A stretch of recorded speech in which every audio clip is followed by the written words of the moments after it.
일본군 위안부 피해 할머니들의 목소리를 대변해오던 김복동 할머니가 오늘 새벽 경기도 광주시 나눔의 집에 거주하던 일본군 위안부 피해자 한 분이 일본군 성노예 문제 해결을 위해 싸우던 피해자 할머니가 또 세상을 떠났습니다.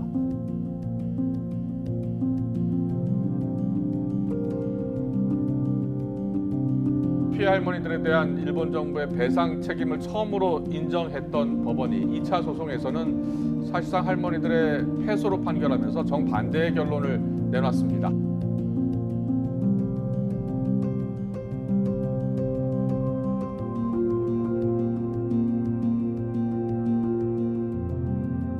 안녕하세요. 오늘 국민대 시사영상 제작 클립에서 김종성 작가님을 만나뵈러 왔습니다. 네, 안녕하세요, 작가님. 네, 안녕하세요. 예. 네, 먼저 간단하게 소개 한번 부탁드릴게요. 예, 저는 이름이 김종성이고요. 그리고 역사에 대한 책과 또 기사를 쓰고 있고 또 방송 활동도 같이 하고 있습니다.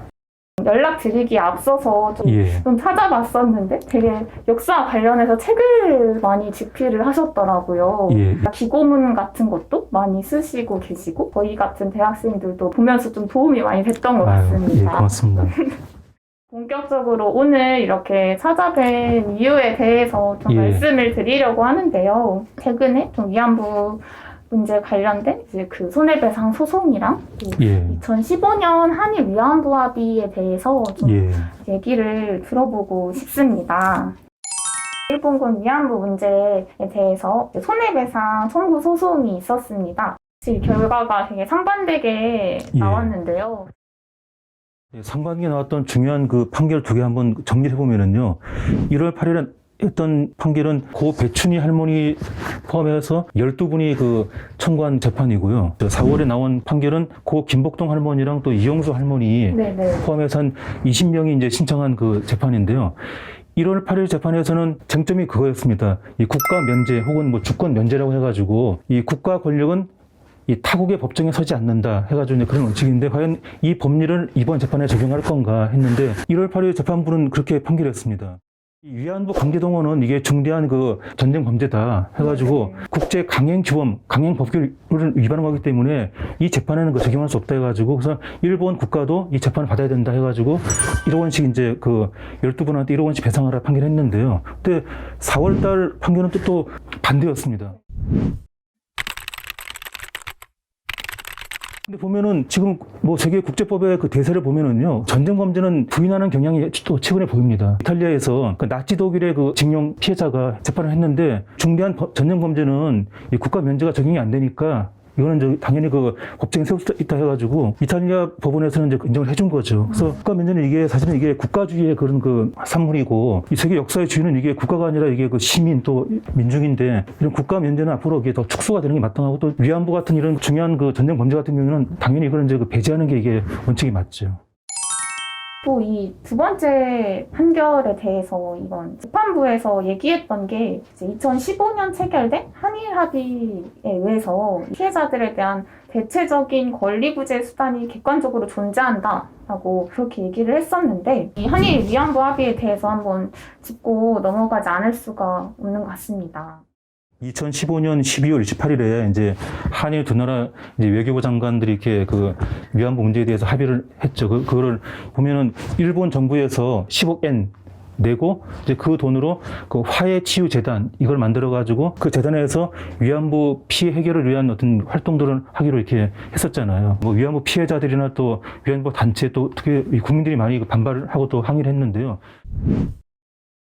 합의를 하는 과정에서 전혀 피해자들의 의사를 제대로 존중을 안 하고 또 반영을 못했다는 거. 그러니까 이제 이게 지금 목적이 피해자의 한을 풀어주는 건데 피해자의 의사를 제대로 고려 안 하고 이렇게 일방적으로 얘기를 해버린 거였죠. 뭐 하는 거예요?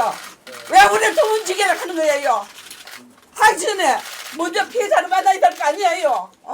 이렇게 한다고 이래 한다고 알려줘야 될 거 아니에요? 뭐 하는 거예요? 어디 외교 통상부예요? 또 하나 또 중요한 게 뭐냐면요. 일본 국가가 이제 사과하고 배상을 하는 게 그게 원칙이잖아요. 근데 보면은 그 합의가 어떻게 되어 있냐면은 일본 정부는 10억 엔을 내고 그다음에 한국 정부가 세운 화해치유 이 재단이 피해 해결을 위한 어떤 그 활동들을 한다 해가지고 피해 해결의 주체가 일본 정부가 아니라 화해 치유 재단이 됐거든요. 그러니까 이게 사실은 일본 정부 총리가 사과하고 배상하고 다 해야 되는데 그걸 안 하고 엉뚱하게 성격이 모호한 그런 민간 기구에다가 해결 책임을 전가했습니다. 판결 이후에 외교부에서 정부가 이제 2015년 12월 한일 정부 간의 위안부 합의가 공식 합의라는 점을 상기한다라고 또 이렇게 얘기를 했습니다. 최근에 우리 대법원에서 강제징용 판결한 뒤에 일본이 또 경제 보복을 하고 한일 관계가 악화가 됐고요. 판결 직후에 주일 한국 대사를 불러서 항의하는 등 우리 대법원의 판결에 강하게 반발했습니다.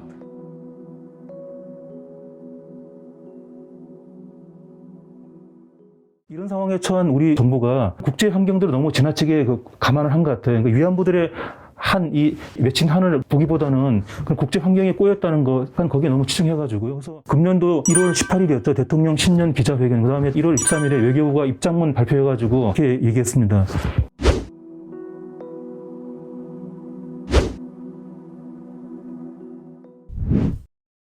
그 판결하고 4월 판결이 그 차이를 보이는 게 바로 그 사이에 그런 그 대한민국 정부 입장 변화가 있어가지고 다분히 4월 판결의 재판부는 법리도 보지만 또 그런 정부 입장 변화도 봐야 되기 때문에 그래서 사실 대한민국 정부는 먼저 국제 정세라든가 또 미국의 어떤 동아시아 전략 이거보다는 또 한일 관계보다는 먼저 중요한 게 우리 국민의 어떤 아픔 한을 먼저 풀어주는 건데 선후 관계를 파악하는 면에서 우리 정부가 약간 좀 판단을 잘못한 것 같다는 생각을. 저도 그 1월 18일에 그 신년 기자회견을 봤었는데 그렇게 얘기하고 난 이후에 또 4월 판결이 그렇게 나다 보니까 그런 영향들이 아예 없을 수가 없구나 예. 생각이 좀 많이 드는 것 같습니다. 예. 위안부 합의 때부터 좀 최근 이제 그런 판결까지 쭉 얘기를 해봤는데요. 이런 일본군 위안부 문제가 좀 제대로 해결되기 위해서는 좀 어떤 점이 필수적으로 좀 있어야 할지. 어떤 경우에도 아무리 이 국가 권력 간에 급하다 하더라도 이 피해자들의 그 의사를 반영해 주는 거 단순히 그걸 어떤 돈으로 계산하려고 말고 그 맺힌 한이 어떤 건가 이렇게 먼저 그걸 이렇게 국민적으로 이렇게 공유하는 그런 과정도 필요할 거고요. 그게 못지않게 중요한 거는 이 피해 주체가 누군가 이걸 명확히 하는 게 중요할 것 같습니다. 일본은 자꾸 돈은 우리가 내지만은 뭐 배상이나 이런 해결은 딴 기관이 하게 하는 그런 전략을 취하는데요. 명확하게 일본 총리가 사과하고 배상하고 또 이제 직접 피해자 앞에 나가서 이렇게 그 한을 풀어주는 피해 배상의 주체가 누군가를 명확히 하는 그런 선에서 합의가 돼야 된다고 그게 되는 게 사실 원칙이죠. 네, 30년 넘게 위안부 피해자 할머님들과 또 많은 국민들이 이제 공식 사죄와 법적 배상 예. 얘기를 하고 있는데 그런 목소리들이 참 많이 반영이 됐으면 좋겠다는 예, 생각이 그래야죠. 많이 드는 예. 것 같습니다. 마지막으로는 좀 이제 앞으로 좀 위안부 문제 해결하기 위해서는 좀 어떤 그런 노력들이나 아니면 또 행동들이 필요할지. 예, 먼저 앞으로 위안부 운동이 더 강화가 돼야 되는데요. 근데 보면 위안부 운동하는 목적은 뭐 사실 위안부 피해자분들이 한을 풀어주는 것도 있지만은요. 전 그 세계인들이 동종의 유사한 피해를 막지 않게 이렇게 인권 보호하는 면도 되게 크잖아요. 그래서 지난 30년간 그런 위안부 운동이 국제화 세계화된 것이 또 위안부 여론을 더 키우는데 되게 기회고 또 그리고 또 그게 일본 정부에 상당한 압박이 되고 있거든요. 그래서 이 한일 관계로 위안부 문제를 푸는 것 못지않게 이런 위안부 운동의 어떤 그 세계 시민들과 연대 이걸 더 강화하는 것도 앞으로 일본뿐 아니라 또 제2의 일본이 후에 다시 등장할 가능성을 막는 그래서 이런 위안부 운동의 세계화가 지금 되게 절실하다고 평소에 생각을 했습니다. 마지막으로 퀴즈 시간이 있는데요. 예. 이날은 1991년 일본군 위안부 피해자이신 고 김학순 할머님께서 최초로 위안부 피해를 증언하신 날입니다. 일본군 위안부 피해자 기림의 날로 지정되기도 했는데요. 이 날짜가 언제일지.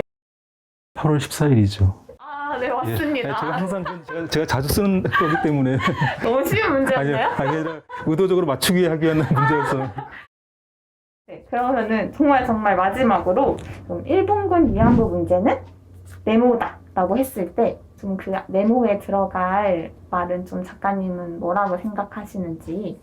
이 세계 인류의 한을 푸는 하나의 과정 같아요. 저는 이게 단순히 뭐 여성의 문제도 아니고 또 위안부 본인들의 문제도 아니고 이게 사실 세계 모든 그 사람들의 공통적인 거거든요. 약자나 뭐 소수에 대한 어떤 이제까지 수천 년간 이어져온 어떤 그 정치 권력의 그 탄압 그로 인해 빚어진 그런 한인데 이걸 푸는 과정은 어떤 민주주의라든가 이런 세계 인권 이런 모든 면에서 인류의 생활 환경, 생존 환경을 더 이렇게 단단하게 하는 그런 과정이라고 저는 생각합니다. 소감 한 말씀 듣고 마무리하면 좋을 것 같습니다. 제가 오늘 인터뷰한 건 되게 작은 거지만은 이 위안부 문제에 대한 이 힘이 이 문제를 추동하는 우리 에너지가 더 크게 확장됐으면 좋겠다는 그런 바람을 가져봅니다. 네. 저희도 다시 또 학교로 돌아가서 일본군 위안부 문제에 대해서 열심히 또 공부하고 그런 대학생들이 또 대접 열심히 하겠습니다. 오늘 응해주셔서 너무 감사합니다. 예, 고맙습니다. 예.